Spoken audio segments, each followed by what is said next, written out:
Hola, mi nombre es Ángel Angulo, estudiante de Medicina de la sección 3 del tercer año. Les estaré hablando brevemente acerca de la farmacocinética y la farmacodinámica.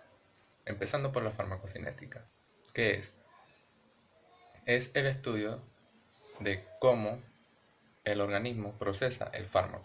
Además, también se estudia la biodisponibilidad. La biodisponibilidad es un concepto farmacocinético que alude a la fracción y a la velocidad en la que un fármaco alcanza su diana terapéutica. El fármaco atraviesa las membranas celulares a través de los siguientes mecanismos: difusión pasiva, difusión facilitada, transporte activo y fagocitosis. Es necesario hablar también de las vías de administración del fármaco. Tenemos vía enteral, vías parenterales y otras vías. Entre las vías enterales tenemos la vía oral y la vía sublingual.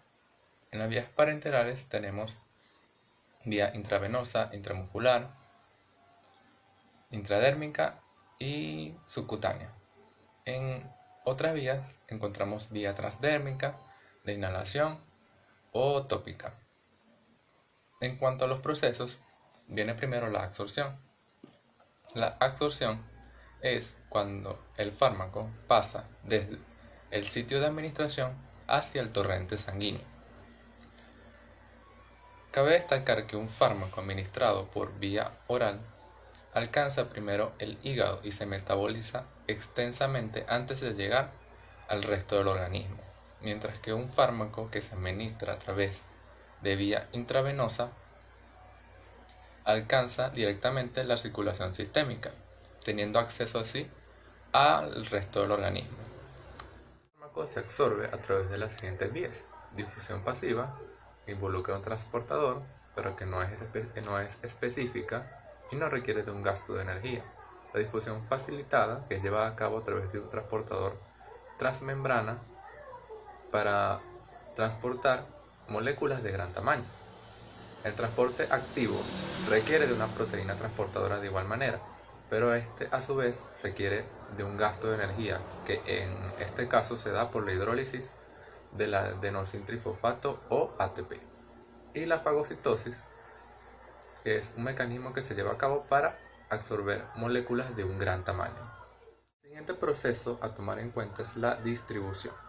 La distribución es cuando el fármaco abandona de forma reversible el torrente sanguíneo para ingresar en los líquidos extracelulares y en los demás tejidos. El siguiente proceso es el metabolismo. El metabolismo hace referencia a la biotransformación del fármaco, que se da más que todo en el hígado. A partir del metabolismo de los fármacos se crean unas moléculas llamadas metabolitos.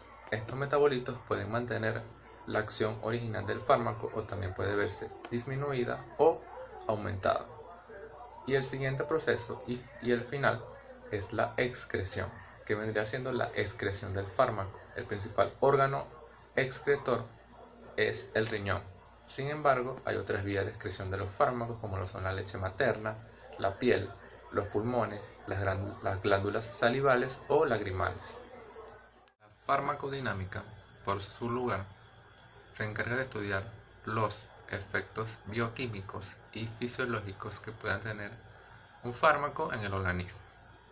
Es necesario hablar sobre los efectos, en los cuales tenemos el efecto primario, que es el efecto fundamental, terapéutico, deseado del fármaco; el efecto placebo, que son manifestaciones que no tienen nada que ver con la acción farmacológica; los efectos indeseados, que es cuando el medicamento puede producir efectos que pueden resultar indeseados con dosis iguales a las que se produce un efecto terapéutico; los efectos colaterales, que son efectos indeseados producto de la acción farmacológica; los efectos secundarios, que son efectos indeseados independientes de la actividad farmacológica; y el efecto tóxico, que es un efecto perjudicial, por lo general causado por una sobredosis.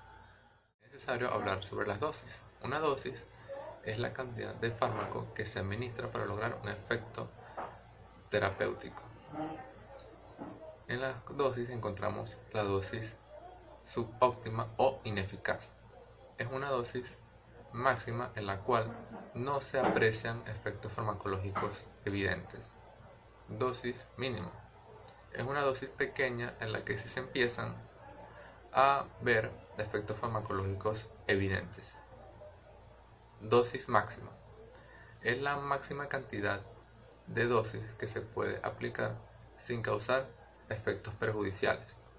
Y la dosis terapéutica, que es la dosis comprendida entre la dosis máxima y la dosis mínima. A lo que es el complejo fármaco-receptor.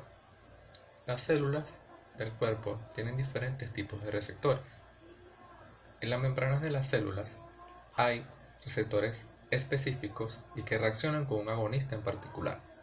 ¿Qué quiere decir esto? Por ejemplo, en las células musculares cardíacas hay receptores beta-adrenérgicos que reaccionan con epinefrina o norepinefrina. Los receptores son moléculas proteicas que se encuentran en el interior de las membranas celulares, aunque hay receptores intracelulares e intranucleares, es decir, que se encuentran dentro del núcleo. Un ligando que se une a un receptor y lo activa es un agonista. En cambio, un ligando que se une a un receptor y no lo activa y, en parte, se opone a la unión de otro agonista es un antagonista. Hay varios tipos de receptores. Están los receptores unidos directamente a canales iónicos. Como bien se dice, estos están directamente unidos a los canales iónicos. Un ejemplo de este tipo de receptor son los receptores nicotínicos de acetilcolina. Están los receptores acoplados a la proteína G.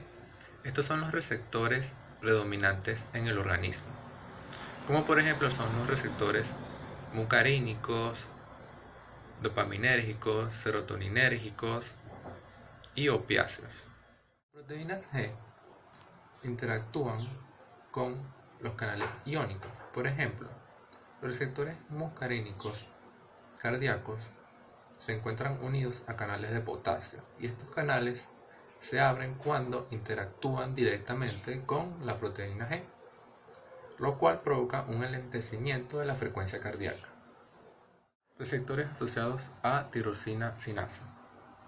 Estos tipos de receptores están relacionados con el crecimiento y diferenciación y también en respuesta a las señales metabólicas. Un ejemplo de estos tipos de receptores son los receptores de insulina. Receptores asociados a ácido desoxirribonucleico. Se encuentran en el interior de la célula y por lo tanto el agonista debe atravesar la membrana celular para poder llegar al receptor. Una vez que se une con el receptor, este complejo agonista-receptor es transportado hacia el interior del núcleo gracias a las proteínas chaperonas. Un ejemplo de este tipo de receptores pueden ser el ácido retinoico, la hormona tiroidea y los corticoides. Por último, quiero llamar a la reflexión en este momento tan adverso que estamos teniendo, que es esta pandemia por el COVID-19 o coronavirus. Quiero llamar a la disciplina social, mantengámonos en casa, protégete a ti mismo y a tus seres queridos, acatemos las órdenes para superar esta situación tan adversa lo más pronto posible. Por mi parte esto ha sido todo, muchas gracias.